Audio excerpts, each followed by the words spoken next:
హరి ఓం హరి ఓం.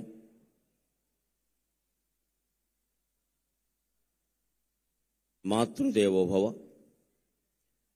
ఎందరు వేదికెక్కినను ఎందరు గల్గినా అమ్మా, ఎందరు వేదికెక్కినను ఎందరు గల్గినా నందమూరి వారి అందమునందు చంద్రుడు అందరి చిత్తములాక్రమించినన్.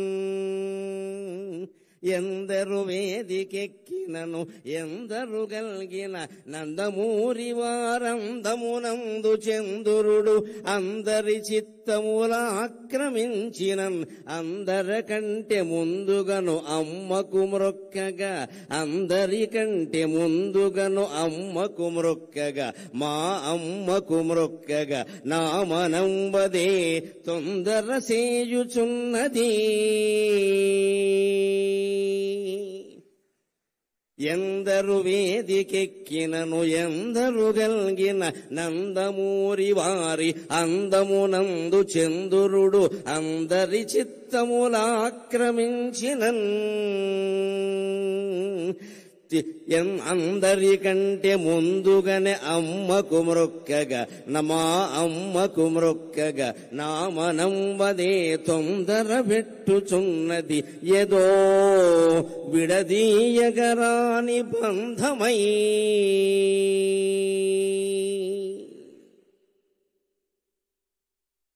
ఎన్టీఆర్ అంటేనే ఎన్ అంటే నేషనాలిటీ, టీ అంటే తెలుగు, ఆర్ అంటే రసస్ఫూర్తి. ఈ మూడు కలిపిన మహానుభావుడు ఎన్టీఆర్. ఒక జాతీయవాదం ఎట్టి పరిస్థితుల్లోనూ భారతీయులలో విభజనకి విభేదాలకి ఆ పెద్ద మనిషి ప్రాణం పోయే వరకు అంగీకరించలేదు. దైవభక్తి ఆయనకి ఎంత ఉందో దేశభక్తి అంతకంటే ఎక్కువగా ఉంది ఆయనకి. ఎన్టీఆర్ అంటే నేషనాలిటీ, ఎన్ అంటేనే నేషనాలిటీ. రెండవది తెలుగు. ఆయన ప్రాణం ఇచ్చాడు తెలుగు కోసం. నిజంగా నటుడుగా ఉన్నప్పుడు అంతే, నాయకుడుగా ఉన్నప్పుడు అంతే. పెట్టిన ప్రతి పథకానికి ముందు తన పేరు గాని, తండ్రి పేరు గాని, కొడుకు పేరు గాని ఏమీ పెట్టుకోవాలా. తెలుగు తెలుగు తెలుగు తెలుగు. తరువాత ఎవ్వరు ఆ పథకాన్ని కొనసాగించినా ఎటువంటి ఇబ్బంది లేకుండా తెలుగు జాతి అంతా పరవశించే విధంగా ప్రతి పథకానికి తెలుగు అని పేరు పెట్టాడు ఆయన. ఎవ్వరూ దాన్ని మార్చవలసిన అవసరం లేదు, ఆలోచనే రాదు. అంత భక్తి, అంత ప్రేమ తెలుగు అంటే ఆయనకి. ఇక మూడవది రసస్ఫూర్తి.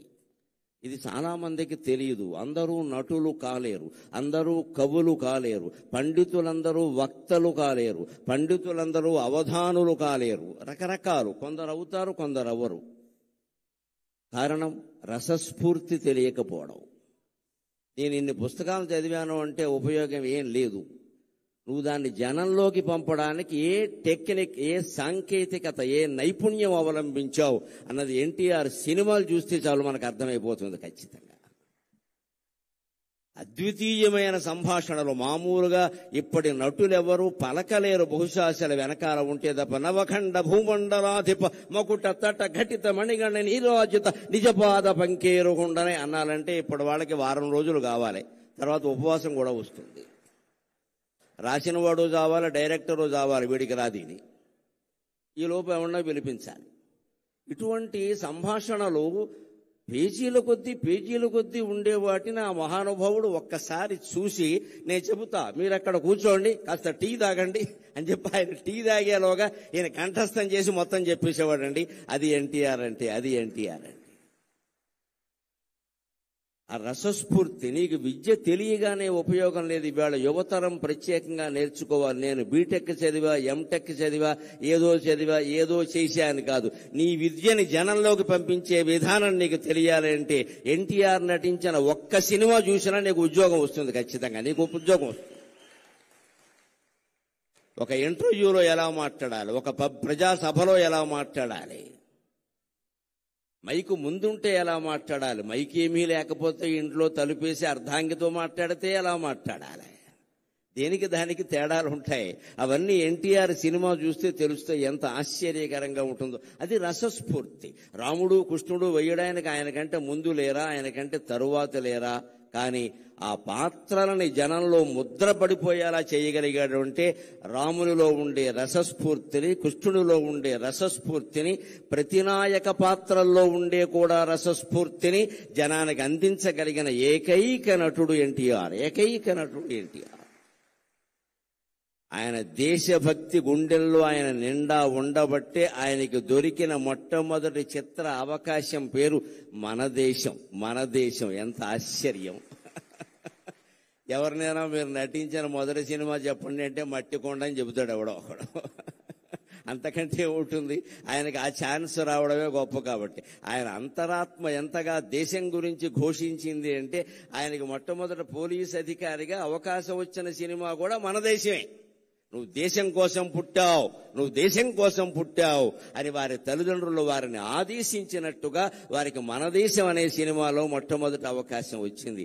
ఏ పాత్ర వచ్చినా ఇది హీరో పాత్ర, జీరో పాత్ర, ఇంకోట, దీని ప్రాధాన్యం ఏమిటి అని ఆలోచించకుండా తన పాత్రకి న్యాయం చేసిన వ్యక్తి ఎన్టీఆర్ అంటే ఖచ్చితంగా ఈ పాత్ర నాకు వచ్చింది చాలు, దీనికి నేను న్యాయం చేస్తే మిగిలినవన్నీ అవే వస్తాయి, తరుముకుంటూ వస్తాయి, వెతుక్కుంటూ వస్తాయి. నా రత్నం అన్విష్యతి మృగ్యతే హితత్ అంటాడు కాళిదాసు కుమార సంభవంలో. రత్నాన్ని వెతుక్కుంటూ జనం వస్తారు గాని జనాన్ని వెతుక్కుంటూ రత్నం వెళ్ళదండి. సినీ రంగంలో నటరత్నాన్ని వెతుక్కుంటూ సినిమాలు వచ్చాయి, సినిమాలను ఆయన వెతుక్కుంటూ వెళ్ళలేదు.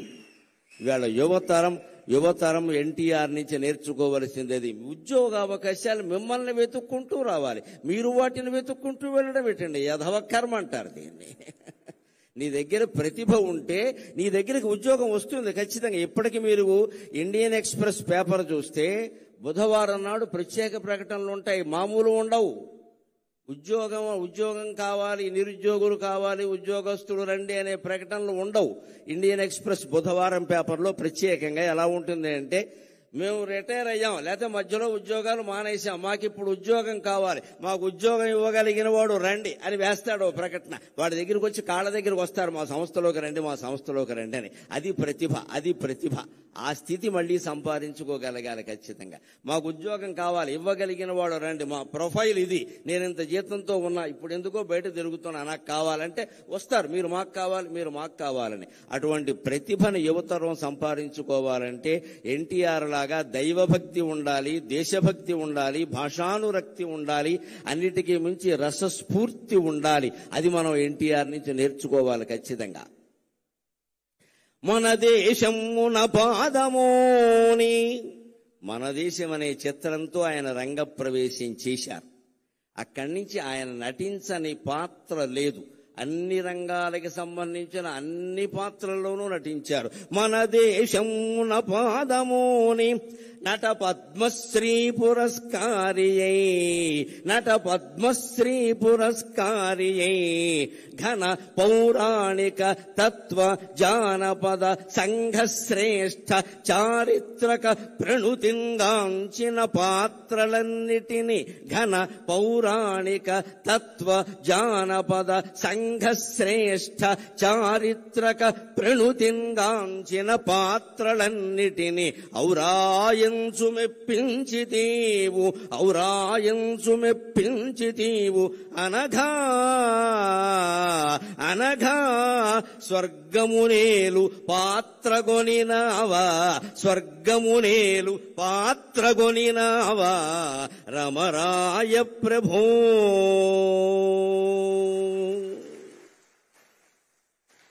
మన దేశం అనేటువంటి పాత్రతో ఆయన సినిమా రంగంలో కాలు పెట్టారు. దేశభక్తికి నిదర్శనం. అదృష్టం తరుముకుంటూ ఆయన్ని వచ్చింది. అదృష్ట దేవత, దురదృష్ట దేవత రెండూ ఎప్పుడూ తలుపు తడుతూనే ఉంటాయండి. గ్రహించాలి అందరూ కూడా. రెండూ తలుపు తడుతూనే ఉంటాయి. కాలింగ్ బెల్లకి మంచి చెడ్డ తెలీదు, ఎవరు నొక్కినా మోగుతుంది. కానీ అదృష్టానికి దురదృష్టానికి తేడా ఏమిటంటే, అదృష్ట దేవత తలుపు కొడుతుంది, నువ్వు వెంటనే తీయకపోతే వెళ్ళిపోతుంది. శని దేవత ఉంది, తలుపు కొట్టి అక్కడే జుట్టు విరబోసుకుని నూనె రాసుకోకుండా కూర్చుంటుంది. నువ్వు తీసే వరకు కూర్చుంటుంది. అర్ధరాత్రి తీస్తే అర్ధరాత్రి వస్తుంది ఖచ్చితంగా. ఎందుకంటే నిన్ను పట్టుకోవాలని దానికి ఆసక్తి. గ్రహించుకోవాలి. అదృష్టం తలుపు తట్టినప్పుడే మనం తలుపు తెరవాలి. ఖచ్చితంగా అవకాశాలు ఎలా ఉంటాయంటే, యువతరం కోసం ఓ మాట చెబుతా. అవకాశాలు ఏసీ తలుపులు లాంటివి, మన వెనకాలే మూసుకుపోతూ ఉంటాయి. జాగ్రత్త పడాలి, జాగ్రత్త పడాలి. ఏసీ తలుపులు చూడండి, ఏసీ గదిలో మనం ఇలా రాగానే మూసుకుపోతుంది మన వెనకాలే. కొన్ని అవకాశాలు మన వెనకాలే మూసుకుపోతాయి. అది వచ్చినప్పుడు మనం అందుకోవాలి, కానీ మనం అందుకునే వరకు అది ఆగుతుందంటే ఆగదండి. అవకాశం అదృష్టం లాంటిది. ఆయన నిరంతర కృషి, నిరంతర గ్రంథ పఠనం ముఖ్యంగా చాలా మందికి తెలుసో తెలియదు, ఆయన విశ్వనాథ సత్యనారాయణ గారి శిష్యుడు. విశ్వనాథ సత్యనారాయణ గారి శిష్యుడు. మా గురువు గారిని ఎంతో గౌరవంగా చెప్పుకునేవారు. ఎస్ఆర్ఆర్ అని సివిఆర్ కాలేజీలో చదువుకున్నారు ఆయన. ఆ గురువు నుంచి ఆత్మాభిమానాన్ని, పాండిత్యాన్ని రెండూ గ్రహించాడు కాబట్టి ఆయన రారాజులా వెలిగాడు. ఆయన మన దేశమున పాదమోని నట పద్మశ్రీ పురస్కారి. నటనలో ఆయన పద్మశ్రీ పురస్కారాన్ని పొందారు. బహుశా రాజకీయాల్లో ప్రవేశించకుండా ఉంటే భారతరత్న 20 ఏళ్ల క్రితం వచ్చుండేది. ఆయనకి అనుమానం ఏమీ లేదు. అందులో మన దేశ రాజకీయాల్లో ఉండే కలుషిత వాతావరణం కారణంగా ఒక్కసారి రాజకీయాల్లోకి వెళ్ళాడు అంటే ఆయనలో ఇంకా ఎంత ప్రతిభ ఉన్నా ఎవరూ గుర్తించరు. అది లెక్కది. అనేక రకాల పక్షపాతాలన్నీ వచ్చేస్తాయి. అందుకని అందువల్ల రాలేదు తప్పితే ఇప్పుడు ఎవ్వరూ అడగవలసిన అవసరం లేకుండా యావత్ భారతానికి ఆయన రత్నమే. అనుమానమేం లేదు, అందులో అనుమానమేం లేదు. కొన్ని మహాభారతం తెలుసుకున్నా మహాభారతంలో ఆయన ధరించిన పాత్ర లేదు. ఆ రకంగా కూడా భారతరత్నమే ఆయన. ఆ రాజకీయాల్లో చేరడం కారణంగా పద్మశ్రీతో ఆగిపోయాడు, కానీ లేకపోతే ఏ బిరుదైతే సరిపోతుందండి ఆయనకి.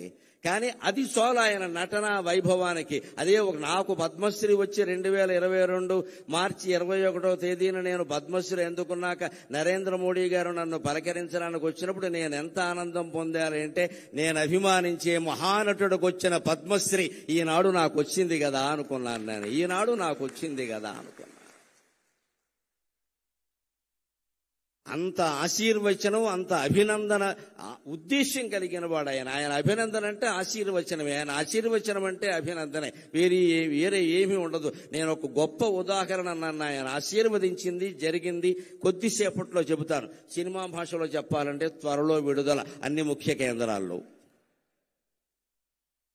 మన దేశమున పాదమోని నట పద్మశ్రీ పురస్కారి ఘన పౌరాణిక తత్వ జానపద సంఘ శ్రేష్ఠ చారిత్రక ప్రణుతింగాంచిన పాత్రలన్నిటినీ.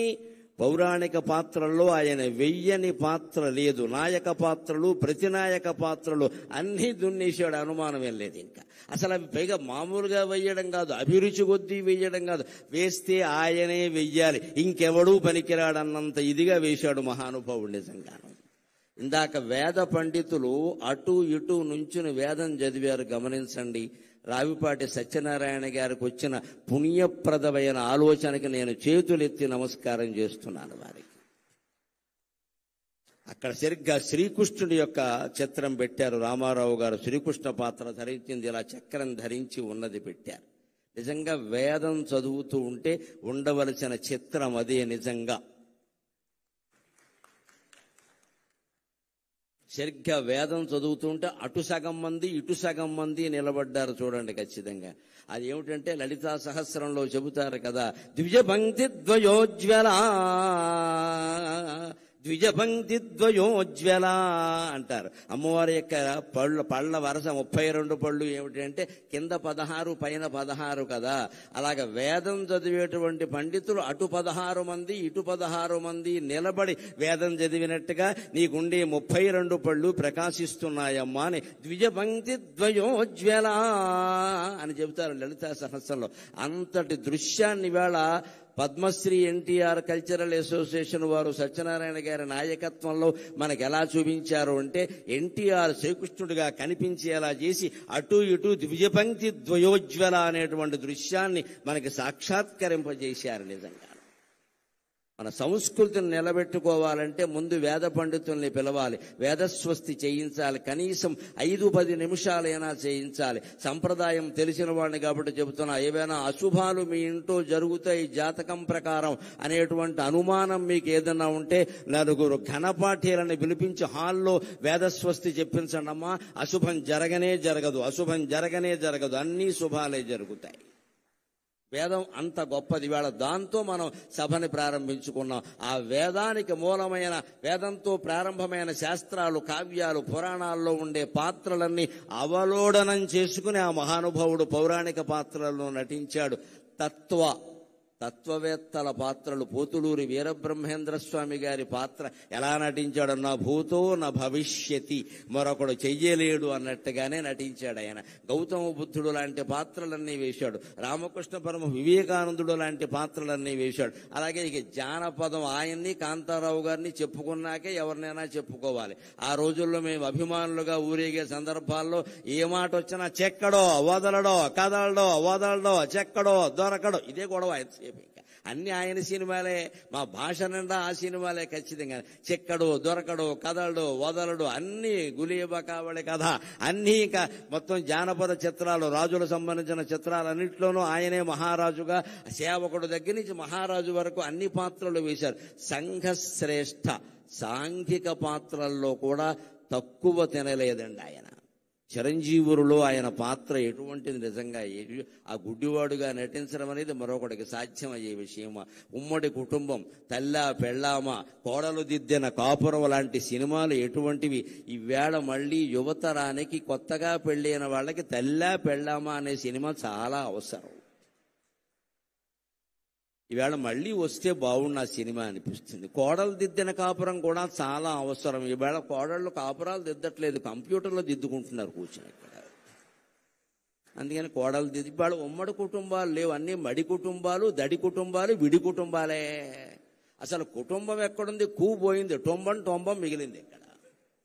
ఇప్పుడు అర్ధాంగులు తక్కువ, ఆర్డర్ పెట్టేవాళ్ళు ఎక్కువ. నమశివాయ నమశివాయ.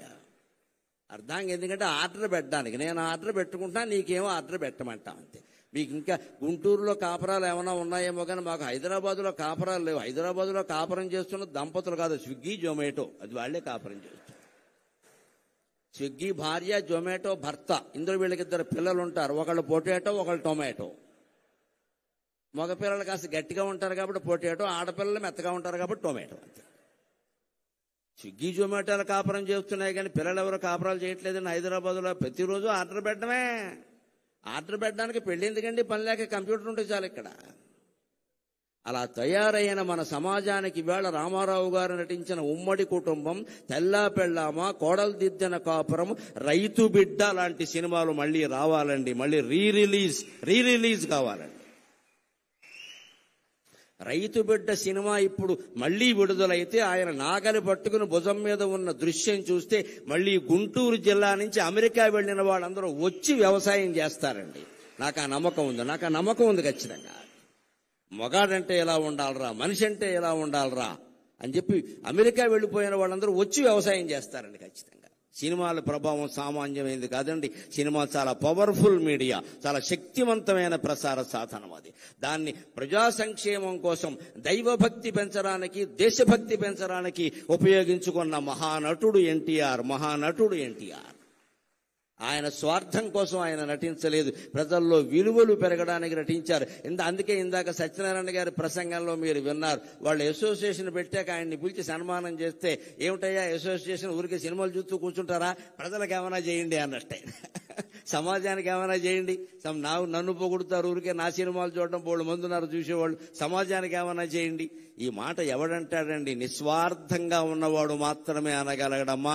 ఆ తల్లి కడుపు ధన్యం, ఆ తండ్రి జీవితం ధన్యం, ఎన్టీఆర్ పుట్టిన నేల ధన్యం, ఎన్టీఆర్ పీల్చిన గాలి పీలుస్తున్న మనం అందరం ధన్యులం. పౌరాణిక, చారిత్రక, తత్వ, జానపద, చారిత్రక, సాంఘిక శ్రేష్టమైన పాత్రలు, చారిత్రకమైన పాత్రలు. ఒక కృష్ణదేవరాయల పాత్ర, ఒక చంద్రగుప్తుని పాత్ర ఎవరు నటించగలరండి? ఒక్క ఎన్టీ రామారావు గారు తప్ప. ఇప్పటికీ కృష్ణదేవరాయలంటే ఎలా ఉన్నాడో మనకు తెలియదు. మేమైతే రామారావు గారే కృష్ణదేవరాయలు అనుకుంటాం. మేమంటే అసలు ఇలా మీసం తిప్పుతూ ఉంటే మనవాడరా, తెలుగువాడరా, ఇంక మళ్ళీ అనుమానం ఏమిట్రా, ఇటువంటి మహారాజు ఉంటాడా, ఆంధ్రభోజుడు మళ్ళీ పుట్టాడా అనుకున్నాడు. ఆంధ్రభోజుడు అంటే ఆంధ్ర భోజనం చేసేవాడు కాదు. ఆంధ్రంలో కవులని, పండితులని సంస్కృతంలో భోజమహారాజు ఎలా పోషించాడో ఆంధ్రంలో కవుల్ని, పండితుల్ని అలా పోషించేవాడిని ఆంధ్రభోజుడు అంటారు. ఆంధ్ర భోజనం చేస్తే ఆంధ్రభోజుడు అనరు. అలాగా ఎందులో నటించినా ఒక ముద్ర వేసే విధంగా వివేకానందుడు చెప్పినట్టుగా ఎవరైనా ఎన్నేళ్లు బతుకుతారు ఈ ప్రపంచంలో, నీదంటూ ఒక ముద్ర వేసి వెళ్ళు అంటాడు ఆయన. అలాగా ఆయన ముద్ర అనేక రకాలుగా వేసి వెళ్ళిన మహానుభావుడు. ముద్ర కాదు, భద్రమూర్తి ఎన్టీఆర్ అంటే. ఆయన ఇప్పుడు కూడా ఒక పాత్ర ధరిస్తున్నాడు. ఆయన స్థాయికి తగిన పాత్ర ఆయన ధరిస్తాడు. ఎప్పుడు ఇక్కడ మహారాజుగా నటించాడు కదా, అందుకే భగవంతుడు ఆయనకి ఇచ్చిన యోగం ఏమిటి అంటే, అనగా స్వర్గమునేలు పాత్ర గొనినావా రామరాయ ప్రభో. ఏమయ్యా, ఇన్ని రకాల మహారాజుల పాత్రలు వేసావు కదా, స్వర్గాన్ని పరిపాలించే పాత్ర తీసుకోవయ్యా అని భగవంతుడు దేవేంద్రుడు స్వయంగా పిలిచి రామారావు గారికి స్వర్గం ఇచ్చాడు. అక్కడ ఆయన పరిపాలన చేస్తున్నాడు. ఆయనకి ఏ లోటు జరగడం లేదు. మనం దాని గురించి కంగారు పడక్కల. ఇక్కడ వైవిఎస్ చౌదరి గారిని పక్కన పెట్టుకుని నేను ఒక మాట చెప్పాలి. ఈయన ప్రతి సంవత్సరం మే 28వ తేదీని ప్రముఖ పత్రికలు అన్నట్లో ఫుల్ పేజీ ప్రకటన ఇస్తాడు పూర్తిగా. ఇప్పుడు కాదు, ఒక 30 ఏళ్ళు 40 ఏళ్ళు చాలా ఏళ్లుగా జరుగుతోంది, చూస్తున్నాను. ఆ రోజు నేను మే 27 రాత్రి నిద్రపోతూ తెల్లారితే చౌదరి గారు ప్రకటించిన ఫోటో ఎప్పుడు వస్తుందా అని చూస్తాను. NT Ramarao photo. అది సరిగ్గా ఇలా బొగ్గమే చేయట్టుకుంటుంది. ఇలా ఉండి ఇలా బొగ్గమే చేయట్టుకుని ఉంటుంది. అసలు ఆ ముక్కుకి ఇవ్వచ్చండి ₹1 కోటి, అనుమానం ఏం లేదు అక్కడ. ఇక మిగిలిన అవయవాలకు ఎంతో లెక్కలు కట్టుకోండి, నాకు అనవసరం. నేను ఆ ముక్కు చూస్తూ కూర్చుంటా. ఈ ముక్కు ఎవడుకుందరు అసలు? ముక్కు మీద కోపం ఉన్న వాళ్ళు చాలా మంది ఉన్నారు, కానీ ఆ ముక్కు ఎవడుకుంది? కోటేరు లాంటి ముక్కు, కోటేరు లాంటి ముక్కు అని కావ్యాల్లో, సినిమా పాటల్లో పూర్వం వారి కోటేరు లాంటి ముక్కు అండి నిజంగా అయింది. ఆ ముక్కు చూసి ఈ ఫోటో ఈయన ఎక్కడ పట్టుకున్నాడని నేను అడిగాను ఒకసారి. నేను ఇప్పుడు రక్త సంబంధం సినిమాలో సావిత్రి చంద్రుని మించు అందములిగించు ఉంటే ఆ ఫోటో గోడకు తగిలించి ఒక 4 సార్లు చూపించారట. మళ్ళీ ఏ సినిమాలోనూ లేదు, ఎప్పుడూ లేదు. దాన్ని పట్టుకుని ఆయన పరిపూర్ణమైన సంతృప్త హృదయంతో ఇప్పుడు నీ సేవలో ప్రభుని ఒకే రకమైన మాట రాసి ప్రతి సంవత్సరం వేస్తారండి. మా ఇద్దరి మధ్య బంధుత్వం అదే ప్రధానంగా, ఆ ఒక్క ఫోటో. ఈ ఫోటో ఎక్కడ దొరికిందండి బాబు? ఇది రాముడి కంటే కృష్ణుడి కంటే అందంగా ఉందన్నా నేను. ఇలా బొగ్గ మీద చేయి పెట్టుకుని ఉంటే అస్సలు అది కాదండి. ఆయన చూసిన వాళ్ళు 16 ఏళ్ల అమ్మాయిలు కూడా ఎన్టీఆర్ వెనకాల పడాల్సిందే. ఆ ముక్కు అంటే అంతే, ఇంకా కోటేరు లాంటి ముక్కు అంటే అంతే. అటువంటి ముక్కున్న మొగుడు దొరికితే ముక్కోటి దేవతలకు మొక్కుకోనట్టు లెక్క. బండ ముక్కులు, బొర్ర ముక్కులు కాదు ఎంతసేపు. ముక్కు అంటే ఎన్టీ రామారావు ముక్కులో ఉండాలి. ఆ ముక్కుకు జాలి ఇంకేం అక్కల. ఆయన నటన నుంచి కదా, ఆయన జీవితం నుంచి కూడా మనం నేర్చుకోవలసింది క్రమశిక్షణ. 3:30 అంటే 3:30. ముఖ్యమంత్రిగా ఉన్నా 3:30, నటుడుగా ఉన్నా 3:30, వాళ్ళ నాన్నగారి దగ్గర వ్యవసాయం చేసినా 3:30, ఎప్పుడైనా 3:30. తండ్రి నుంచి నేర్చుకున్నది. ఎప్పుడు 3:35కి లేచే అలవాటు ఆయనకి లేదు. గంటిపేట ఆశ్రమంలో ఉన్నా సరే కార్యదర్శులు వణికిపోయేవారు. ఎందుకంటే ఈయన 3:30కి లేస్తాడు, 4:30కి బల దగ్గరికి వచ్చి కూర్చుంటాడు. వెంటనే వాళ్ళు వచ్చి నిలబడాలి అక్కడ, లేకపోతే అయిపోతుంది ఇక్కడ. క్రమశిక్షణ అంటే నాయకుడైన వాడు ముందు తాను కలిగి ఉండి ఇతరులకు చెప్పాలి. బ్రాహ్మీ ముహూర్తంలో లేచాడండి. 4 గంటల నుంచి 5:30 వరకు ఉండే ముహూర్తాన్ని ప్రధానంగా బ్రాహ్మీ ముహూర్తం అంటారు. ఆ ముహూర్తంలో పిల్లలు ఇవాళ యువతరం లేచి మొహం గడుక్కుని కూర్చుని చదువుకుంటే రాని విద్య ఉండదండి. సరస్వతీ కటాక్షం కలుగుతుంది ఖచ్చితంగా. 4 నుంచి 5:30 గుర్తుపెట్టుకోండి. రామారావు గారి విజయావకాశాలకి ఒక కారణంగా ఆయన చెప్పారు, నా క్రమశిక్షణ నేను ఈ బ్రాహ్మీ ముహూర్తంలో లేస్తా అని. ఆయన చదివే పుస్తకాలు భగవద్గీత ఇటువంటివన్నీ అప్పుడే చదువుకుని ఆయన చేసే దైవ పూజ ఏదో చేసుకుని 5 గంటలకు ఆయన స్టూడియోలో ఉండేవాడు. చస్తారా అండి హీరోయిన్లు వీళ్ళు రాకపోతే? అక్కడ ఉంటారు, బతుకుతారా ఇంకా అసలు? ఆయన 5ంటికి అక్కడ కూర్చున్నాక ఆయన కూర్చునేవాడు ముందంతే. ఎలాగా ఆయన ఆలస్యంగా వెళ్ళడం, నేను వచ్చే వరకు షూటింగ్ ఆపమండం, నేను సాయంత్రం 4:00కైనా వెళ్ళిపోతానన్న ఈ అహంకారాలు ఎప్పుడూ లేవండి. ఆయన ఖచ్చితంగా క్రమశిక్షణ పాటించేవాడు. అది ఒక్కటి నేర్చుకుంటే యావత్ జాతి ఎన్టీఆర్ కారణంగానే బాగుపడుతుంది, అనుమానమేం లేదు అందులో.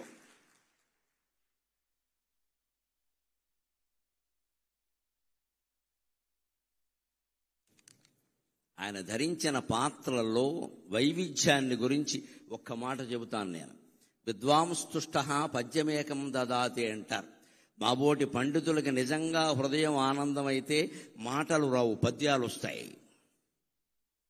సాకేత రాముడై సాక్షాత్కరించినన్, సాకేత రాముడై సాక్షాత్కరించినన్, వాల్మీకి వర్ణనల్ వాస్తవమగు.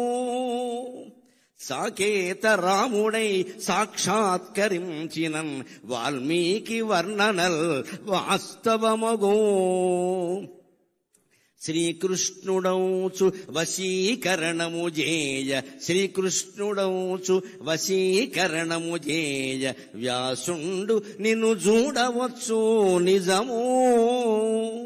శ్రీకృష్ణుడౌచు వశీకరణము జేయ, వ్యాసుండు నిన్ను చూడవచ్చు నిజము. ఆ పితామక పాత్ర యౌవనమునదాల్ప. ఆశ్చర్యం అండి. మరో నటుడు చెయ్యలేని పని.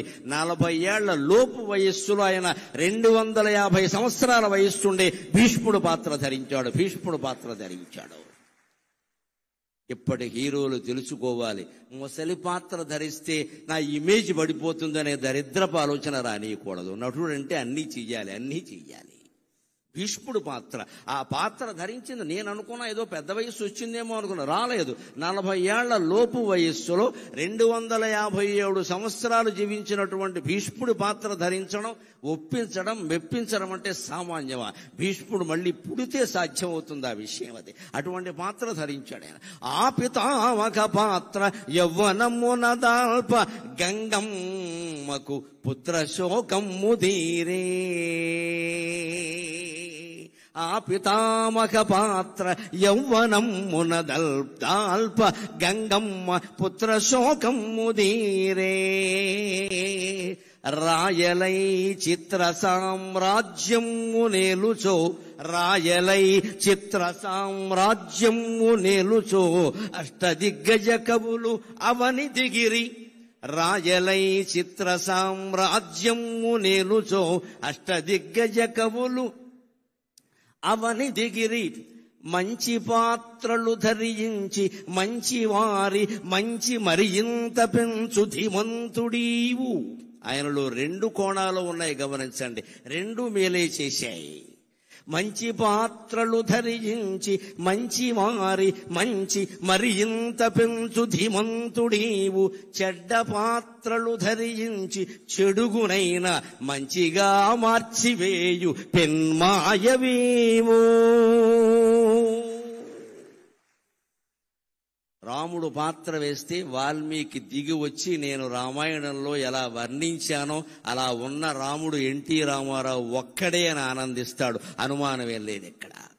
ధర్మజ్ఞశ్చ కృతజ్ఞశ్చ సత్యవాక్యో దృఢవ్రతః వృషోరస్కః శ్రీ వృషస్కంధక అని అద్భుతంగా వర్ణిస్తాడు వాల్మీకి రామాయణంలో రాముడిని. అంతటి పర్సనాలిటీ దైహికంగాను, భౌతికంగాను, నైతికంగాను, మానసికంగాను కలిగిన వాడు తెలుగు నటులలో కాదు, ప్రపంచ నటులలో రామారావు ఒక్కడే, మరొకడు లేడు. ఈయన రాముడు పాత్ర లవకుశలో ధరిస్తే మా చిన్నతనంలో విన్న మాట పరవశించిపోయాం. మా అమ్మగారు జీవితంలో చూసిన సినిమా ఒకే ఒక్కటి, అదే లవకుశ. అప్పట్లో బ్రాహ్మణ స్త్రీలు, అసలు స్త్రీలు, అందున బ్రాహ్మణ స్త్రీలు సినిమాలకు వెళ్లే అవకాశం లేదమ్మా, వాళ్ళ కుదిరే పని కాదు. కానీ లవకుశ సినిమా వచ్చాక మా నాన్నగారితో దెబ్బలాడి మా అమ్మ సినిమా చూసి పెద్ద బండి కట్టుకుని వెళ్ళడం, దానికి 2 ఇంటర్వెల్స్ ఇచ్చేవారు. 32 ఏళ్ల సినిమా అది. విజయవాడ దుర్గా కళామందిరంలో లవకుశ సినిమా ఏడాదికి పైగా ప్రదర్శించబడిందండి. తెలుగు జాతి పరవశించిపోవలసిన విషయం. దుర్గా కళామందిరం అంటే ఎప్పటికీ ఎన్టీ రామారావు గారు టాకీసేదంతే. ఏడాది పైన ప్రదర్శించబడ్డాం. ఆ లవకుశలో ఉన్న రాముణ్ణి చూస్తే వాల్మీకి నేను 16 లక్షణాలు చెప్పింది ఇటువంటి వాడిని కదా, ధర్మజ్ఞ కృతజ్ఞ సత్యవాక్యో దృఢవ్రత కోన్వస్మిన్ సాంప్రదములోకి గుణవాన్ కశ్చ వీర్యవాన్ అని చెప్పానే నేను బాలకాండలో. ఆ లక్షణాలన్నీ మూర్తిభవించిన వాడు ఇంతకాలానికి ఆంధ్రదేశంలో పుట్టాడు రాని వాల్మీకి ఆయన ఆశీర్వదించాడండి. అందుకని అంతవాడయ్యాడు. అదే శ్రీకృష్ణ పాత్ర ధరిస్తే ఇక చెప్పవలసిన అవసరం లేదు. ఆ ఒయ్యారం, ఆ సొగసు, ఆ ఎక్కడ అవసరమైన చోట కాఠిన్యం, అవసరమైన చోట చిరునవ్వు. శ్రీకృష్ణుడు అంటేనే పెద్ద మాయ. రామో విగ్రహవాన్ ధర్మక, రాముడి జీవితం తెరిచిన పుస్తకం. రాముడు అధర్మం చెయ్యడు. మనకి తెలియక మాట్లాడుకుంటాం కానీ రాముడు అధర్మం చెయ్యడు. రాముని జీవిత చరిత్ర అంతా ముక్కుసూటిగా ఉంటుంది. శ్రీకృష్ణుడి ధర్మం కాదు, అలా ఉండదు. లీల, శ్రీకృష్ణ లీల. లీల అంటే అర్థం ఏమిటి? కర్మ అంటే అర్థం ఏమిటి? ఆనందం కోసం చేసేది కర్మ, ఆనందంగా ఉండి చేసేది లీల. అది శ్రీకృష్ణ అవతారం ధర్మం. మనం ప్రతి పని ఆనందం కోసం చేస్తాం కాబట్టి మన కర్మ మనం అనుభవించాలి, మంచి అయినా చెడ్డైనా. తాను స్వయంగానే ఆనందో బ్రహ్మేతి వ్యజానాత్ ఆనందాదేవ కల్విమాని భూతాని జాయంతే ఆనందేన జాతాని జీవంతి ఆనందం ప్రయంత్యభిషం విశంతీతి అని వేదం చెప్పినట్టుగా ఆనంద స్వరూపుడై ఉండి పరమాత్మ కర్మలు చేస్తాడు. కాబట్టి శ్రీకృష్ణావతారం తర్వాత పరమాత్మ అనుభవించవలసిన కర్మఫలాలు ఏమీ లేవు. ఇది పౌరాణిక రహస్యం. రాముడు చేసినటువంటి కొన్ని పొరపాట్లు, తప్పులు, ఒప్పులు ఏమున్నా వాటిని కృష్ణావతారంలో అనుభవించాల్సి వచ్చింది. కానీ శ్రీకృష్ణ పరమాత్మ చేసింది ఏది అనుభవించాల్సి రాలా. ఎందుకంటే రాముడు నేను మనిషిని ఆత్మానం మానుషం మన్యే రామం దశరథాత్మజం అన్నాడు. నువ్వు దేవుడు అయ్యాను ఋషులు చెప్పినా సరే నాకు అవన్నీ తెలియదండి. నా పేరు రాముడండి, మా నాన్నగారు దశరథుడండి, మా అమ్మ కౌశల్యండి, బళ్ళు అలాగే పేరు రాశారండి అని చెప్పాడు.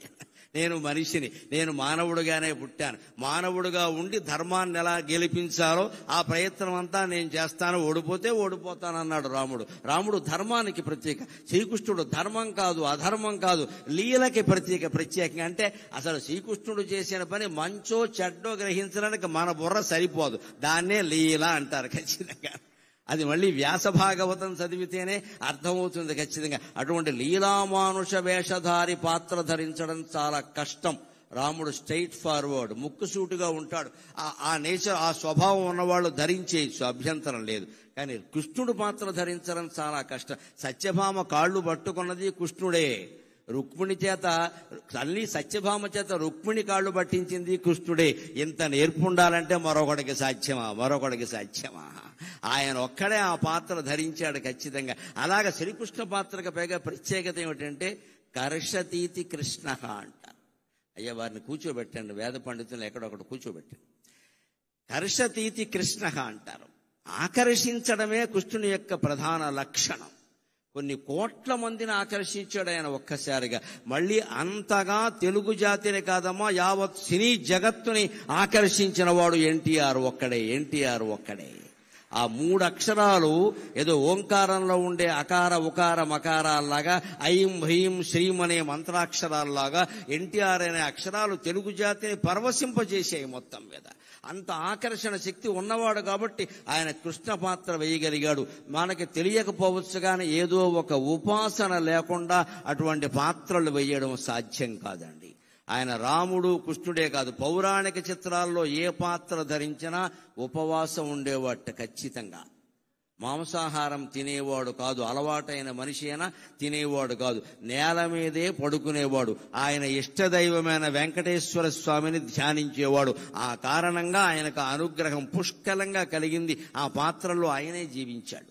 అందుకే ఆయన కృష్ణ పాత్ర ధరిస్తే నా అభిప్రాయం ఏమిటి అంటే, శ్రీకృష్ణుడౌచు వశీకరణము చేయ వ్యాసుండు నిన్ను చూడవచ్చు నిజము. నేను చిత్రించినటువంటి కృష్ణ పరమాత్మ, నేను కళ్ళతో దర్శించిన మహాపరమాత్మ మళ్ళీ పుట్టాడు తెలుగునాట అని వ్యాసుడు నిన్ను చూడ్డానికి వస్తాడయా ఖచ్చితంగా అంటున్నాను. ఇంకో మాట, ఆయన భీష్మ పాత్ర నటించడం నిండు వయస్సులో, ఇంకా ప్రౌఢ వయస్సు కూడా కాదు, యవ్వనం దాటిన వయస్సులో నటించడం చాలా చిత్రమైన విషయం. అది ఆ పితామకు పాత్ర యవ్వనమునదాల్ప గంగమ్మ పుత్ర శోకమ్ము దీరే. భారతంలో ఒక రహస్యం ఏమిటంటే, అర్జునుడు కూడా చనిపోయాడు, మళ్ళీ పుట్టాడు. అభిమన్యుడు చనిపోవడం కాదు, అర్జునుడు కూడా చనిపోయాడు, ఖచ్చితంగా చనిపోయాడు. అశ్వమేధ పర్వం చదువుకుంటే తెలుస్తుంది. పైగా ఎవరి చేతుల్లో చనిపోయాడో తెలుసా? దారుణం, కొడుకు చేతుల్లో చనిపోయాడు. ఎవరా కొడుకు? చిత్రాంగదికి పుట్టినవాడు బభ్రువాహనుడు. బభ్రువాహనుడు అర్జునుడిని చంపుతాడు యుద్ధంలో. ఆ యుద్ధం ఆయన కొందెచ్చుకున్నాడు అర్జునుడు. అర్జునుడు పూర్తిగా బతికి లేడండి, చచ్చిపోయి మళ్ళీ పుట్టాడు. ఎవరి వల్ల పుట్టాడు? ఉలూపి నాగకన్య మంత్రం వేసి బతికించింది. ఈ కథకి మూలం ఏమిటంటే, ఇది ఎందుకు ఇలా జరిగింది, అర్జునుడు లాంటి వాడికి కూడా చావు ఏమిటి, మళ్ళీ పుట్టడం ఏమిటి, ఎందుకు జరిగిందంటే ఎవరి కర్మ వారు అనుభవించాల్సిందే. భీష్ముడిని చంపిన విధానం ఎవరికి నచ్చినా ఎవరికి నచ్చకపోయినా, చివరికి భీష్ముడికే నచ్చినా గంగాదేవికి నచ్చలేదు, కన్న తల్లి కదా. మా అబ్బాయిని అన్యాయంగా చంపారు, మా అబ్బాయిని అన్యాయంగా చంపారు. 257 సంవత్సరాలు పెళ్లి చేసుకోకుండా, తోడు నీడా లేకుండా, కష్టసుఖాలు చెప్పుకునేందుకు మనిషి లేకుండా రాజ్యత్యాగం చేసి బతికిన వాడిని శిఖండిని అడ్డం పెట్టుకుని చంపుతారా? నా కొడుకు చావుకి కారణమైన వాడు కొడుకు చేతుల్లోనే చనిపోతాడు అని గంగమ్మ శాపం ఇచ్చిందండి. ఇది భారతంలో ఉంటుంది ఖచ్చితంగా. ఆ శాపం అమలు అయింది. పాండవులు జయించారన్న పేరే గాని పొందిందేమీ లేదు. ఇక్కడ మన తెలుగులో కూడా ఒక సామెత, పాండవుల ప్రభుత్వం వచ్చాక మొదటి బడ్జెట్ అంతా కౌరవుల తద్దినాలకు సరిపోయింది. స్పీకర్ గారు ఉండగా చెప్పుకోవలసిన మాట. ధర్మరాజు గారి స్థానంలో ఆర్థిక మంత్రి ఎవరున్నారో కానీ వారు ప్రవేశపెట్టిన బడ్జెట్ అంతా కౌరవుల తద్దినాలకు సరిపోయింది. అందుకని తెలుగులో సామెత, పాండవుల సంపాదన అంతా కౌరవుల తద్దినాలకు సరిపోయిందని. ఏమి సాధించావు నువ్వు ఇక్కడ?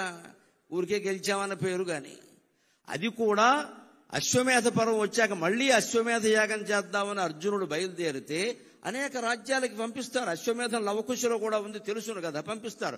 గుర్రం ముఖం మీద ఒక పలకం ఏర్పాటు చేస్తారు. ఎవరైనా మా సామ్రాజ్యాన్ని అంగీకరించిన వాళ్ళు ఉంటే మా రాజుతో యుద్ధం చేయండి అంటారు. అందరూ అంగీకరించారు, దానికేమి ఇబ్బంది లేదు. కౌరవులనే జయించిన వాళ్ళు మిగిలిన వాళ్ళని జయించరా?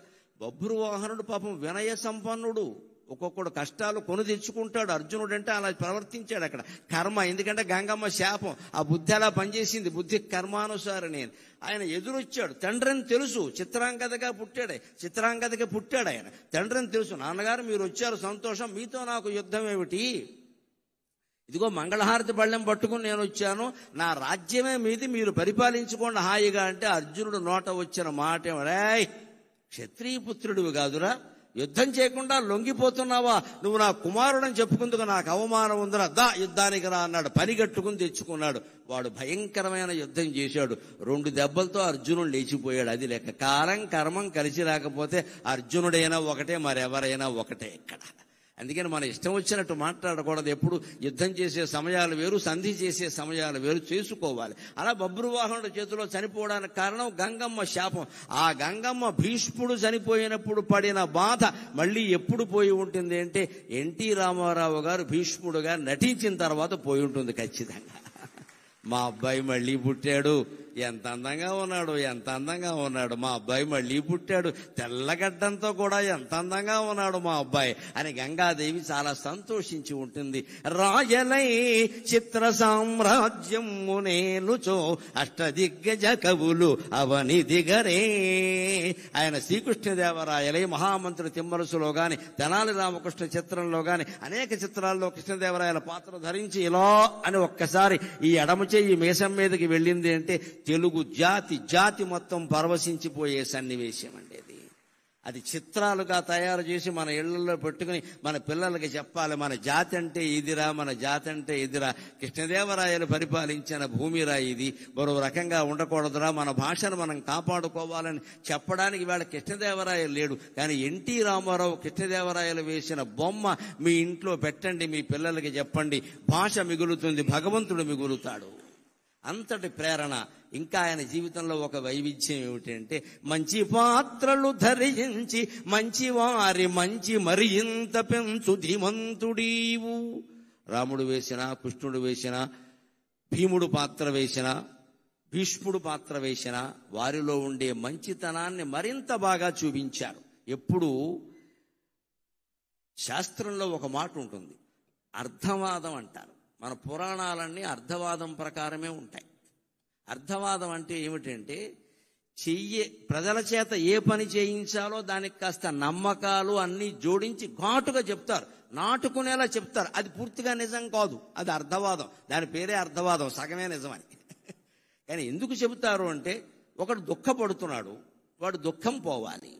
నువ్వు తత్వజ్ఞానం బోధిస్తే వాడికి ఎక్కదు. కానీ బాబు, ఇక్కడ పట్టాపురంలో సత్యనారాయణ స్వామి గుడి ఉంది, రోజు ఒక 100 సార్లు, ఒక 10 సార్లు ప్రదక్షిణం చేయి, ఒక 40 రోజులు ఖచ్చితంగా చేయి, సత్యనారాయణ స్వామి నీ దుఃఖాన్ని తొలగిస్తాడు అంటే, తొలగించకపోవడం సత్యనారాయణ స్వామి బాధ్యత. కానీ ముందు వీడు మనస్సులో ఉండే బాధ సగం తగ్గిపోతుందండి. అది దాని ప్రయోజనం, అది దాని ప్రయోజనం. ఇది అందరూ అంగీకరించే విషయం. దీన్నే పురాణాల్లో అర్థవాదం అంటారు.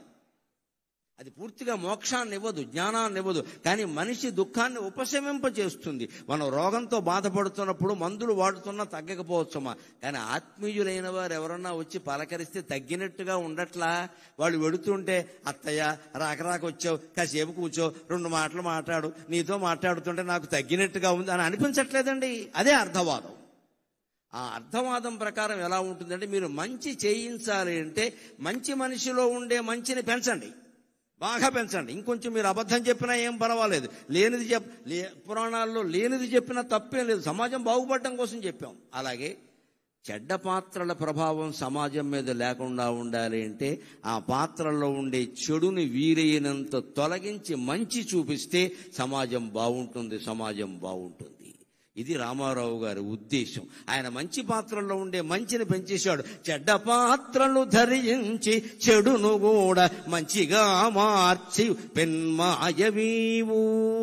మనం ఆయన శ్రీమద్ విరాట పర్వం చూస్తే కీచకుడు కూడా మంచివాడేనా అనిపిస్తుంది, దానవీర సూరకర్ణ చూస్తే కర్ణుడు ఇంత అద్భుతమైన వాడా అనిపిస్తుంది, దుర్యోధనుడు ఇంతకంటే ఇంత గొప్పవాడా అనిపిస్తుంది. వారిలో ఉండే మానవతా కోణాన్ని ప్రత్యేకంగా ప్రదర్శించాడు ఆయన. మొత్తం మీద రామారావు గారి ఉద్దేశం సమాజం బాగుండడం, సమాజం బాగుండడం, సమాజం బాగుండడం. పెంచవలసిన దాన్ని పెంచాలి, నిందించవలసిన దాన్ని నిందించాలి, కొంచెం తీవ్రంగానే చెయ్యాలి దాన్ని, అప్పుడే సమాజం మీద ప్రభావం ఉంటుంది ఖచ్చితంగా. ఇంకొక మాట వారి గురించి మనం చెప్పుకోవలసింది, ఇవాళ ఒక్క సినిమా ఇలా రాగానే పాన్ ఇండియా అనేదో అంటున్నారు, కొత్త మాట. నాకు పాన్ డబ్బాయే తెలుసు, పాన్ ఇండియా తెలియదు. ప్రతి సినిమా పాన్ ఇండియా. మన ప్రాణాలు తీసే సినిమా కూడా పాన్ ఇండియానే. ఆయన బతికినంత కాలంలో నువ్వు కృష్ణుడు పాత్ర హిందీలో వెయ్యండి, రాముడు పాత్ర హిందీలో వెయ్యండి, మేము తీస్తామని ₹1 కోటి ఇస్తామన్నారు. ఆ రోజుల్లో ₹1 కోటి చాలా ఎక్కువ అండి. 70లో ₹1 కోటి అంటే ఏమిటమ్మా, చాలా ఎక్కువ. ఆయన ఏమన్నారంటే, నాకు సన్నిహితుల ద్వారా తెలిసిన మాట, కోటి ఎందుకండి, తెలుగులో తీయండి, 10 లక్షలు ఇవ్వండి చేస్తానని చెప్పాడు. మీరే నిర్మాతలుగా ఉండి తెలుగులో తీయండి, ఇంకా శ్రీకృష్ణుడికి సంబంధించి బోల్డు కథలు రావాలి, రాముడికి సంబంధించి బోల్డు కథలు రావాలి. తెలుగులో తీయండి, నా భాషకి మేలు జరుగుతుంది, నా వాచకం ద్వారా నా భాషకి మేలు జరగాలి, నాకు కాదు అని కోరుకున్న మహానుభావుడు అండి ఎన్టీఆర్. కోటి నాకు అక్కర్లేదు, నా భాషలో తీయండి. ₹1 కోటి ఏమైనా తక్కువ, ఎవరు వదులుకుంటారండి? ఇవాళ కోటి లెక్క లేకపోవచ్చమ్మా, ఆవేళ ఎంత లెక్క, అది 70లో కోట్లంటే ఎంత లెక్క. అంత పద్ధతిగా ఉండేవాడు ఆయన. ఇంకొక మాట, ముఖ్యంగా నన్ను ఆయన్ని అభిమానిని చేసింది ఏమిటంటే, ఆయన నటించిన పాత్రల్లో ఎవరికి తలవంచకు, ఎవరిని యాచించకు, గుండె బలమే నీ ఆయుధం, నిండు మనసే నీ ధనం. ఎవరికి తలవంచకు, ఎవరిని యాచించకు, జీవితమే ఒక వైకుంఠపాళి, నిజం తెలుసుకో భాయి. జీవితమే ఒక వైకుంఠపాళి, నిజం తెలుసుకో భాయి. ఎగరేసే నిచ్చెనలే కాదు, పడదోసే పాములు ఉంటాయి. చిరునవ్వులతో విషవలయాలను ఛేదించి ముందుకు పోవోయి, ఛేదించి ముందుకు పోవోయి. ఎవరికి తలవంచకు, ఎవరిని యాచించకు. ఇది నన్ను ఆయనకి అభిమానం చేసింది, ఆయనకి అభిమానం చేసింది. ఆ పాట రాసిన వారికి, పాడిన ఘంటసాలకి నేను నమస్కరిస్తే, రామారావు గారికి 2 చేతులు ఎత్తి నమస్కారం చేస్తా. ఆ తెర మీద ఆయన ఎవరికి అని ఇలా అంటుంటే జీవితంలో ఎవడి దగ్గర చెయ్యి చాపద్దు అని ఆ రోజు గరికపాటి నరసింహారావు నిర్ణయించుకున్నాడమ్మా. ఈ రోజుకి నేను అలాగే ఉన్నా, ఈ రోజుకి నేను అలాగే ఉన్నా. నాకు చెయ్యి చాపాల్సిన అవసరం రాకుండా చేసింది కూడా ఆయనే, నిజం చెప్పాలంటే. ఆయన ఆశీర్వచనం గాని అభినందన గాని సామాన్యమైంది కాదండి. చిత్తశుద్ధి కలిగిన మహానుభావుడైన, లోపలోటి పైకోటి మాట్లాడే రకం కాదు. ఎవరితో తగద వచ్చినా సరే ఉన్నదన్నోడు చెప్పేస్తాడంతే లెక్క. నచ్చలేదంటే నచ్చలేదంతే. అటువంటి వాడు ఆశీర్వదిస్తే అవుతుంది ఖచ్చితంగా. నటన చేసేవాళ్ళు ఆశీర్వదిస్తే అవ్వదు. నిజాయితీగా బతికేవాడు ఆశీర్వదిస్తే అవుతుంది ఖచ్చితంగా. నేను ఆయన తెలుగు విశ్వవిద్యాలయం పెట్టినప్పుడు, ఆయన తెలుగు విశ్వవిద్యాలయం స్థాపించినప్పుడు ఆయన ఏం చెప్పారంటే, ఈ విశ్వవిద్యాలయం నా మానస పుత్రిక అన్నారు. ఆయన నా మానస పుత్రిక అన్నారు. 85లో స్థాపన చేశాక 87లో మొట్టమొదటిసారి ఎంఫిల్ బ్యాచ్కి ప్రవేశాలు కల్పించారు. రాష్ట్రం అంతా ఉన్న వాళ్ళందరూ ఎంఫిల్ ప్రవేశ పరీక్ష రాశారు. నేను అప్పటికే 84లో ఎంఏ ఉస్మానియా విశ్వవిద్యాలయం ద్వారా మామూలు ప్రైవేటుగా చదువుకుని నేను ఉత్తీర్ణుణ్ణయ్యాను. ఎంఫిల్ ప్రవేశ పరీక్ష పెట్టగా నేను పీహెచ్డీ చేద్దాం, చేస్తే యూనివర్సిటీ ఉద్యోగం ఏదో వస్తుందంటున్నారు. ఈ మామూలు ప్రైవేట్ స్కూల్లో మాస్టర్గా ఏం బతుకుతామని ఓ ప్రయత్నం చేశా. ఏం పెద్దగా ఏం తయారవలా. ఊరికే ఏదో అడుగుతారన్నారు. ఎవరు చెప్పిన వాళ్ళు కూడా ఎవరు లేరు. ప్రత్యేకించి ఏం అడుగుతారు? 4 ప్రశ్నలు ఉంటాయి, 4 పాతికలు 100 అన్నారు ఆయన. మేము వెళ్ళాం, ఊరికే రైల్లో పడుకుని వెళ్ళాను స్లీపర్ కోచ్లో. నాకు తోచిన మాటలేవో రాస్తే ఆశ్చర్యకరంగా ఎంఫిల్ ప్రవేశ పరీక్షలో నాకు రాష్ట్రం మొత్తం మీద ప్రథమ స్థానం వచ్చింది. రాష్ట్రం మొత్తం మీద ఏమీ తయారవకుండా నాకు ఏదొస్తే అది రాస్తాను. అప్పటికే ఉన్న పరిజ్ఞానంతో నాకు 17 ఏళ్ల వయస్సు నుంచి రామాయణ భారతాలు కావ్యాలు చదువుకునే అలవాటు ఉంది కాబట్టి ఆ ఉన్న పరిజ్ఞానంతో రాస్తే సమాజానికి సాహిత్యానికి సంబంధం ఏమిటని ఒక 25 మార్కుల ప్రశ్న అడిగితే దానికి నేను 25 పేజీలు సమాధానం రాస్తే ఆ దిద్దే ఆయన 25 వేసేసాడు. అనుమానమే లేదు. ఇంకా ఇంత మంచి మాటలు ఎవడు రాయడం. అయ్యాక నాకు ఒక అపూర్వ దర్శనం కలిగింది. నేను ఆయనకి ఎంత గాఢాభిమాని అంటే, కోడలు దిద్దిన కాపురం ఆయన 100వ చిత్రం కదండి, 100వ చిత్రం, 200ల చిత్రం. కోడలు దిద్దిన కాపురం 200ల చిత్రం. అప్పటికి నేను చిన్నకురాండి. కానీ నాకు ఎంత పిచ్చి అంటే, మనం ఎన్టీఆర్ అంటే అభిమానం ఇలా ఉంటే అలాగా అని. అంతవరకు ఆయన నటించిన 200 చిత్రాలు ఏంటి, అందులో హీరోయిన్లు ఎవరు, దర్శకుడు ఎవరు, సంగీతం ఎవరు, అందులో టీవీ రాజు సంగీతమా కాదా, అదొకటి నాకు కావాలి. ఇప్పుడు ఆయనకి బాగా ఇష్టం టీవీ రాజు అంటే. టీవీ రాజు గారి సంగీతమా కాదా, ఇలా ఒక పట్టిక తయారు చేశారు. 200 పెద్ద బాటనీ రికార్డు, సైన్స్ రికార్డు లాగా 200 సినిమాలది. ఇంత చేసిన వాడిని ఎప్పుడైనా ఆయన దొరుకుతాడా? ఆయనకి చూపించి మీకోసం మీ అభిమానంతో నేనంత చేశాను అంటే ఆయన దర్శనం నాకు దొరకలేదు, కానీ అపూర్వంగా దొరికింది. నా ప్రతిభ ప్రదర్శింపబడ్డాక ఆయన పిలిచి నన్ను మెచ్చుకునే అవకాశం వచ్చిందండి. పిలిచి మెచ్చుకునే అవకాశం. ఎంఫిల్లో 87వ సంవత్సరంలో నేను సర్వప్రథమ స్థానం సాధించాక చేకూరు రామారావు గారిని ప్రొఫెసర్ ఉండేవారు అప్పుడు, మహానుభావుడు, ఇప్పుడు కీర్తిశేషుడు. ఆయన ఏమయ్యా గరికపాటి, నీకు తెలియదు, చిన్న కొరాడవి, రాష్ట్రం మొత్తం మీద ఫస్ట్ ప్రైజ్ వచ్చిందయ్యా, తెలుగు విశ్వవిద్యాలయానికి మొదటి బ్యాచ్ మొదటి విద్యార్థి నువ్వే వినాయకుడివి అన్నాడు ఆయన. అని నీకు రామారావు గారిని చూడాలని ఉన్నారు, జీవితంలో అంతకంటే భాగ్యం ఉంటుందా అన్నాను. చూడాలి, అయితే వెళ్ళవయా అన్నారు. అక్కడికి వెడితే మన నారాయణ రెడ్డి గారు, దొణప్ప గారు లాంటి మహానుభావులు ఉండగా ఆయన పిలిచి నాకు అడ్మిషన్ సర్టిఫికెట్ చేతిలో పెట్టి, నరసింహారావు గారు, ఆయన గంభీరమైన గ్రాంధిక భాష కదా, నరసింహారావు గారు మీరు ప్రథమ స్థానం సాధించారు ప్రవేశ పరీక్షలో, ఎంఫిల్ పట్టాలో కూడా మీరే ప్రథమ స్థానం సాధించాలి అన్నాడమ్మా ఆయన. ఆ ఆశీర్వచనం ఏడాది తిరగకుండా ఫలించింది. మళ్లీ తెలుగు విశ్వవిద్యాలయంలో 3 బ్రాంచీలు, హైదరాబాద్, రాజమండ్రి, శ్రీశైలం ఉంటే 3ఇంట్లోనూ సర్వప్రథమ స్థానాన్ని ఈ జీవుడు సాధించగలిగాడు అంటే ఆ రాముడి దయ, ఆ రాముడు దయ. ఈ జీవుడికి ఆ రాముడు ఆశీర్వచనం పుష్కలంగా ఉంది. అంత కృతజ్ఞత నాకు ఉండబట్టే రావిపాటి సత్యనారాయణ గారు నాకు ఎన్టీఆర్ అభిమాన సంఘాల సమావేశం అంటే, నాకంటే మీరెలా అభిమానం అవుతారండి, నేను మొదటే వస్తాను మీ దగ్గరికి అని చెప్పాను. నేను మొదటే వస్తానంటే మీరు పెట్టుకోండి అన్నా నేను. అంతట ఆశీర్వచనం అలా ఫలించిందండి. మళ్ళీ ఆయనకి ఎంత జ్ఞాపక శక్తి అంటే, నారాయణ రెడ్డి గారు ఉండగా వేదిక మీద 89 సెప్టెంబర్ 6ని ఆయన ముఖ్యమంత్రిగా ఉండగా, నారాయణ రెడ్డి గారు వీసీగా ఉండగా, ఆయన పక్క నుండి నా మెడలో బంగారు పథకం వేస్తూ, నరసింహారావు గారు 1.5 క్రితం మీరు అన్నమాట నిలబెట్టుకున్నారు అన్నాడు ఆయన. 1.5 క్రితమే మీతో అన్నాను నేను, మీరు ప్రథమ స్థానం వస్తారని. ఆ ప్రకారం చేశారు. సంతోషం. అంతటి జ్ఞాపక శక్తి ఆ మహానుభావుడికి. ఆ రకంగా నేను అనేక రకాల ఆయన అభినందనలు కాదు, అనుగ్రహాన్ని పొందగలిగాను నిజం చెప్పాలి అంటే. అలాగ వైకుంఠపాళి మీద పాడినటువంటి పాట అంతేకాదు, కొన్ని కొంటె చిత్రాలు కూడా ఆయనకి నన్ను చాలా బాగా ఆకర్షించాయి. జీవిత చక్రం అని సినిమా వచ్చింది. అందులో వాణిశ్రీ ఆయన. మాకు కొత్త డాన్సులు, అప్పుడు కొంచెం కొత్త వాళ్ళంతా వచ్చారు. మన మహమ్మద్ రఫీ పాటలు, పిబి శ్రీనివాస్ ఇక్కడ పాడడం, ఇవన్నీ ఉండేవి. దాంతో రామారావు గారు స్టైల్ కొంచెం మార్చుకోవాల్సి వచ్చింది. ఎక్కడికక్కడ ఆయన మార్చుకునేవాడు. కాబట్టే నిలబడ్డాడు రంగంలో. ఊరికి అదే పట్టుకుని వేలాడితే ఉండడు ఎవడో ఇక్కడ. అది నేర్చుకోవాలి నిజంగానే.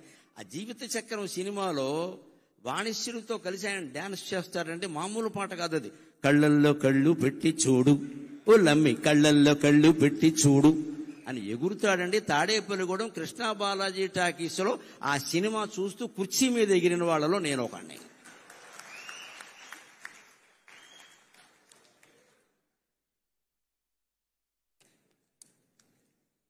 నాకు ఇది ఒక అవకాశం. ప్రవచనాల్లో చెప్పలేని మాటలన్నీ ఇక్కడ చెప్పేయచ్చు. ప్రవచనాల్లో ఈ మాటలు చెబితే ఖాతాలు పోతాయి. ఇక్కడైతే అన్నీ చెప్పేయచ్చు అయ్యాను.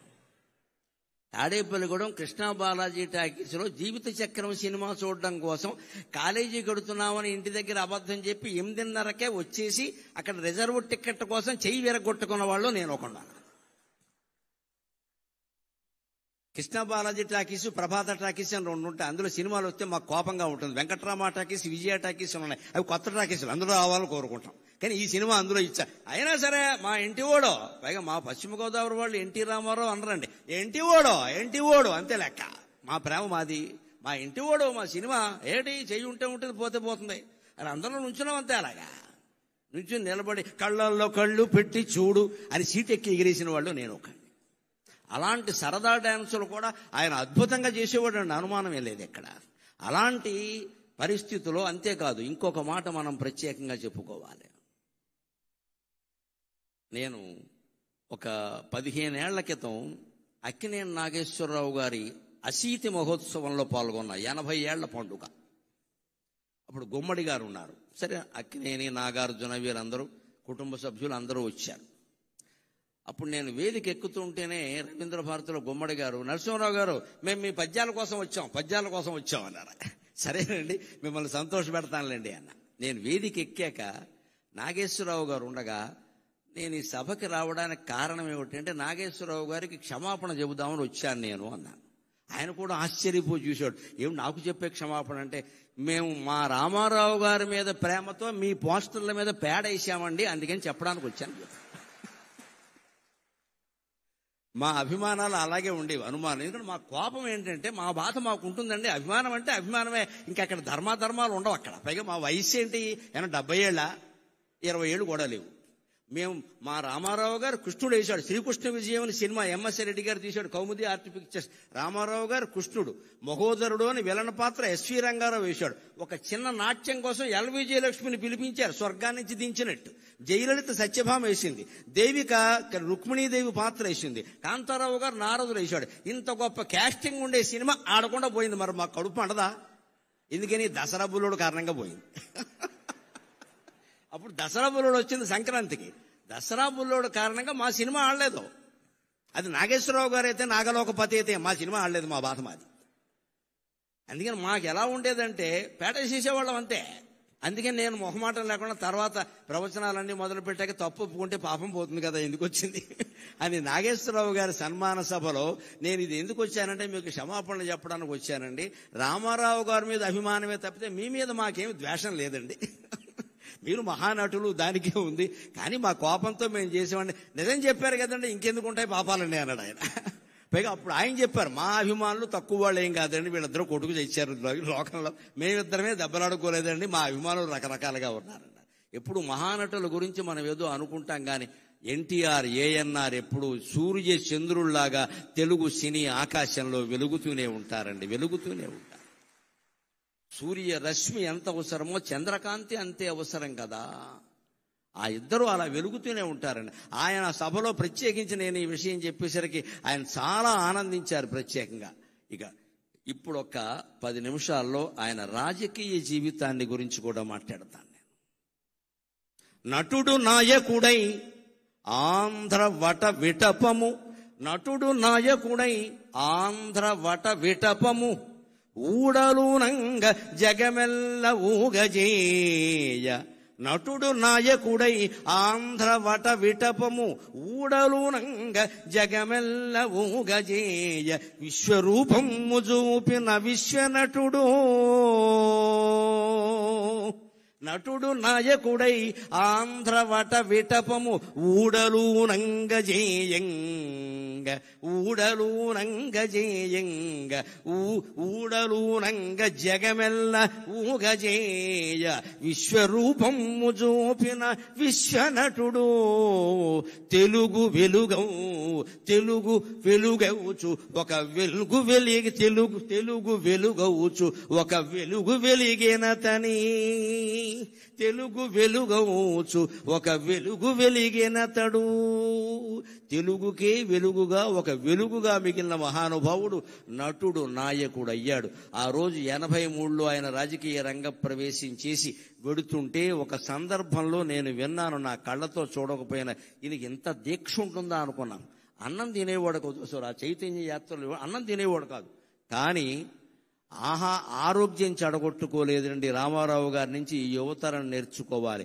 ఎప్పుడైనా సమయం లేకపోతే అన్నం తినకపోవచ్చు. ఇవాళ కూడా సాఫ్ట్వేర్ కుర్రాళ్ళు సమయానికి తినలేరు, కానీ తినవలసిందేమిటి? పిజ్జాలు తింటున్నారు, బర్గర్లు తింటున్నారు, అడ్డమైన గడ్డి తింటున్నారు, అన్నం తినడం మానేసి.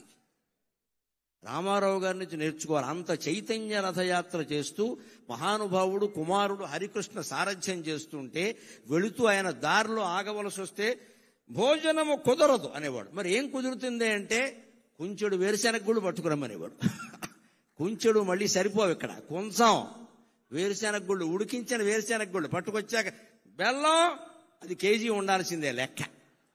కుంచెడు వేరుశెనగ గుళ్ళు దగ్గర పెట్టుకుని ఉడికించినవి బెల్లం కేజీ దగ్గర పెట్టుకుని అరగంటలో నవిలేడే నేను చూశాను, అనుమానం వెళ్ళేది. అలా కాపాడుకున్నాడు ఆయన ఆరోగ్యాన్ని. ఇవాళ నేర్చుకోవాలి. ఇవాళ అన్నం తినే సమయానికి అడ్డమైన గడ్డి తింటారు, ఆ తర్వాత అన్నం మానేస్తున్నారు, కడుపులో మండిపోతుంది. ఏం తినాలి? పుష్టి కలిగించే ఆహారం తినాలి. ఉపవాసం చేస్తే కనీసం మజ్జిగ తాగాలి ఆ సమయానికి. ఉడికించిన వేరుశెనగ గుళ్ళు తినండి, బొంబాయి శనగలు తినండి, బఠానీలు తినండి, అవన్నీ మంచివమ్మా. అవి ఊరి పూర్వం తినే తేగలు తినండి. అంతెందుకు ఈ కాలంలో బాగా వస్తే మొక్కజొన్న పొత్తులు తినండి, అన్నం అక్కర్లేదు, బోల్డ్ పుష్టి. ఇక్కడ కాల్చిన మొక్కజొన్న పొత్తులు తింటే అన్నం అక్కర్లేదు. ఎప్పుడైనా అన్నం తినని పరిస్థితి అటువంటివి తినాలి, కానీ ఆ బిస్కెట్లు ఈ బిస్కెట్లు ఈ చాక్లెట్లు ఇవన్నీ తిని చాక్లెట్లు ఉంటే టాయిలెట్కి వెళ్తాం, ఉపయోగం ఏంటి? ఇక్కడ ఏం తినాలి? తినకు పరిస్థితులు ఉంటాయి. సినిమాల్లో ఉన్న వాళ్ళకి మరీ ఎక్కువగా ఉంటాయి, రాజకీయాల్లో ఉన్న వాళ్ళకి అన్నం తినే అవకాశం ఉండదండి. ఏం తినాలి? ఆరోగ్యం చెడిపోంది తినాలి. అందులో కూడా ఆయన క్రమశిక్షణ ఏమిటంటే అలా ఉడికించిన వేరుశెనగ గుళ్ళు బెల్లం లాంటి ఆహారం తినేవాడు తప్ప బయట ఏదో పట్టుకురమ్మని తినేవాడు కాదండి. నియమం అంటే నిష్ఠే, నియమం అంటే నియమమే, నిష్ఠ అంటే నిష్ఠమే. ఆయన నుంచి అది మనం నేర్చుకోవాలి. ఆ రకంగానే రాజకీయ జీవితాన్ని గడిపాడు. ఇంకొక మాట మనం చెప్పుకోవాలి. తెలుగుతనం, తెలుగు జాతి అంటే ఆయనకి ఎంత ఇష్టం అంటే ఆచరించి చూపించాడు. 89 నుంచి 94 వరకు ఆయన ప్రతిపక్షంలో ఉన్నారు. ప్రతిపక్ష నాయకుడుగా ఆయన పాత్ర ఆయన చేశాడు. నేను అసెంబ్లీకి రాను అని మాట్లాడలేదు, వచ్చాడు ఆయన ఖచ్చితంగా. స్పీకర్ గారు ఉండగా చెప్పుకోవలసిన మాట, ఆయన వచ్చాడు. అంత మహానటుడు, అంత మహానాయకుడు ఓడిపోయిన దశలో కూడా అసెంబ్లీకి వచ్చాడు. ఆయన కర్తవ్యం ఆయన నిర్వర్తించి ఇటువంటి వాళ్ళందరినీ నడిపించాడు ఆయన శుభ్రంగా. ఆ దశలో కూడా ఆయన మనోధైర్యాన్ని కోల్పోలేదండి. అంతేకాదు ఆత్మాభిమానాన్ని కోల్పోలేదు, ఆంధ్రాభిమానం కూడా కోల్పోలేదు. 91లో పివి నరసింహారావు గారు నంద్యాలలో పోటీ చేస్తే తెలుగువాడు ప్రధానమంత్రి అవుతున్నాడు, మేం పోటీ పెట్టాం అన్నాడమ్మా, అన్నాడమ్మా, అన్నాడమ్మా, అన్నాడమ్మా, అన్నా అన్నా అన్నాడమ్మా, అన్నాడమ్మా. మరొక మొగాడు ఉన్నాడా? మరో మనిషి ఉన్నాడా? ఎంత స్వార్థం ఇవాళ రాజకీయాల్లో, ఎంత స్వార్థం. సానుభూతి చూపించవలసిన చోట కూడా పోటీలు పెట్టేస్తున్నారే.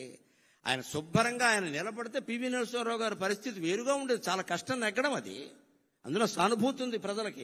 ఈయన పట్ల చాలా సానుభూతి ఉంది. ఈయన ఓడిపోయాడని ఏమవుతాడో తెలియదు. కానీ తెలుగువాడు ఇంతకాలానికి ప్రధానమంత్రి అవుతున్నాడు, నేను అడ్డుపడను, మా తెలుగుదేశం పార్టీ తరఫున పోటీ లేదు అని ప్రకటిస్తే నంద్యాలలో ఎప్పటికీ చెరిగిపోని మెజార్టీ వచ్చింది పివి నరసింహారావుకి. ఎన్టీ రామారావు దయ వల్ల వచ్చింది. ఎన్టీ రామారావు దయ వల్ల వచ్చింది. ఔదార్యం అంటే అది, ఔదార్యం అంటే అది.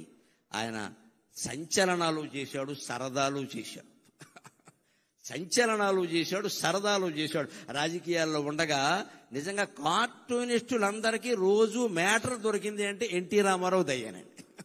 ఏదో ఓ చలోక్తి విసిరేవాడు, ఏదో పని చేసేవాడు. అందులో ఆవేశమో ఆవేదనో ఏదో ఉండేది. దాని మీద వీళ్ళు జోక్ వేసుకునేవాళ్ళు. ఆయన దగ్గరికి వెళ్ళి ఎవరన్నా చూస్తే ఫోన్లేవయా వేసుకొని ఈ విధానికి వాడు బతుకుతాడు, లేకపోతే వాడు కార్టూన్ ఎవడో చూస్తాడనేవాడు తప్ప కక్షలు తీర్చుకునే, మీడియా మీద కక్ష తీర్చుకునే ప్రయత్నం రామారావు చేయలేదండి ఎప్పుడు కూడా. దాన్ని చాలా తేలిగ్గా, చాలా ఎన్ని కార్టూన్లు రామారావు గారి మీద వచ్చిన వ్యంగ్యమైన కార్టూన్లు మరి ఏ నాయకుడి మీద రాలేదండి.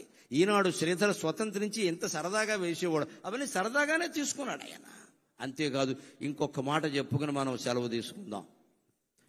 ఒక ప్రాంతీయ పార్టీ నాయకుడై ఉండి ఆంధ్రప్రదేశ్ అనే ఒకే ఒక రాష్ట్రానికి కొంతకాలం మాత్రమే ముఖ్యమంత్రిగా ఉండి నేషనల్ ఫ్రంట్ ఏర్పాటు చేసి కన్యాకుమారి నుంచి కాశ్మీర్ వరకు భారతదేశాన్ని ఏకం చేసి ప్రతిపక్షాల కూటమిని ఏర్పాటు చేసిన మహానుభావుడైన. సామాన్యమైన విషయం కాదు నేషనల్ ఫ్రంట్. పైగా ఇప్పుడు ప్రతిపక్షాలు కలుపుతున్న వాళ్ళు కూడా సాధించలేని విజయం ఆయన సాధించారు. అయ్యన్న పాత్రుడు గారికి నాకంటే బాగా తెలుసు ఈ విషయాలని. బీజేపీ కమ్యూనిస్టులు ఎప్పుడైనా కలుస్తారండి? అసలు సాధ్యమేనా అది? ఎవరైనా కలుస్తారు కానీ బీజేపీ కమ్యూనిస్టులు కలుస్తారా? ఉప్పు నిప్పులా ఉంటారు కదా, అటువంటి వాళ్ళందరినీ దేశం నాశనం అవుతోంది, మీరు కలవాలి, మీరు కలవాలి. ఇటు అద్వానీ వాజ్పేయిల్ని అటు కమ్యూనిస్టు నాయకుల్ని ఒప్పించి వీపీ సింగ్ ప్రభుత్వానికి మద్దతు సేకరించిన మహానుభావుడైన నిజం చెప్పాలంటే. అంటే ఎక్కడ ఇటువంటిది ఎవరు చేయగలుగుతారండి? లోపల నాకు పదవీకాంక్ష లేదు అన్నవాడు చేయగలుగుతాడు. నాకే కావాలి అంటే 30 మంది ఎంపీలను పెట్టి కూడా ప్రధానమంత్రులు అయిన వాళ్ళు ఉన్నారు. మనకు అనవసరం ఇప్పుడు చెప్పుకోవడం. కానీ ఆయనకి ఎంపీలు ఉన్నా సరే కాదు, అదొక నేషనల్ పార్టీ. వాళ్ళు అవనేంటి, మనం సహకారం చేద్దాం, దానికే ఉంది అని సహకరించిన మహానుభావుడు. చివరిగా మళ్ళీ పద్యంలోనే ఆయనకి నివాళి సమర్పించి నేను సెలవు తీసుకుంటా.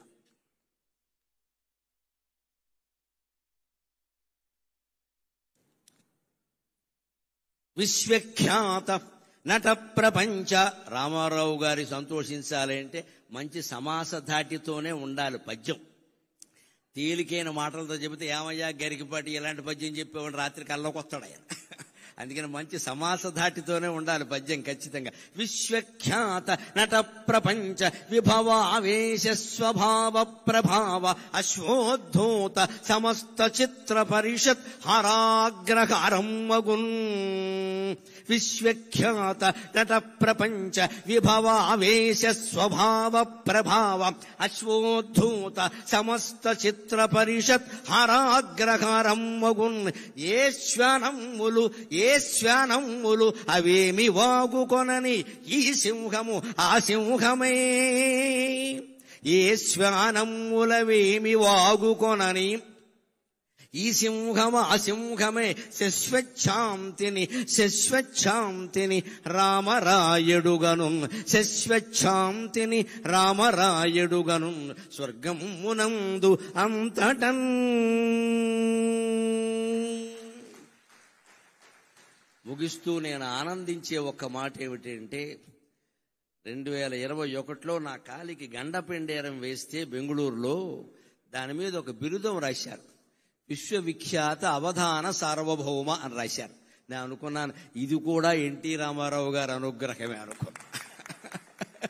ఎందుకంటే ఆయన విశ్వవిఖ్యాత నట సార్వభౌమ. ఆయన దయ వల్ల మనకు వచ్చింది విశ్వవిఖ్యాత అవధాన సార్వభౌమ. ఆయన రంగంలో ఆయన విశ్వవిఖ్యాతుడు, నా రంగంలో నేను ఆయన అభిమానిగా విశ్వవిఖ్యాతుడిని కాగలిగాను. ఈవేళ 12 కోట్ల మంది తెలుగు వాళ్లలో 75% మంది నా మాటలు వింటున్నారు అంటే నా తల్లిదండ్రుల పుణ్యం, నా పెద్దల దయ, రామారావు గారు లాంటి వారి ఆశీర్వచనం. ఈవేళ బయటికి వెడితే పదవుల్లో ఉన్న వారి దగ్గర నుంచి ఊరికే పారిశుధ్య కార్మికుల వరకు కనపడి మేము వింటున్నాం గురువు గారు నమస్కారం చేస్తుంటే నా ఒళ్ళు నేనే గిల్లుకుని ఆనందిస్తున్నానమ్మా. అభిమాన లోకానికంతటికీ కృతజ్ఞతాపూర్వకంగా నేను నమస్కారం చేస్తున్నాను.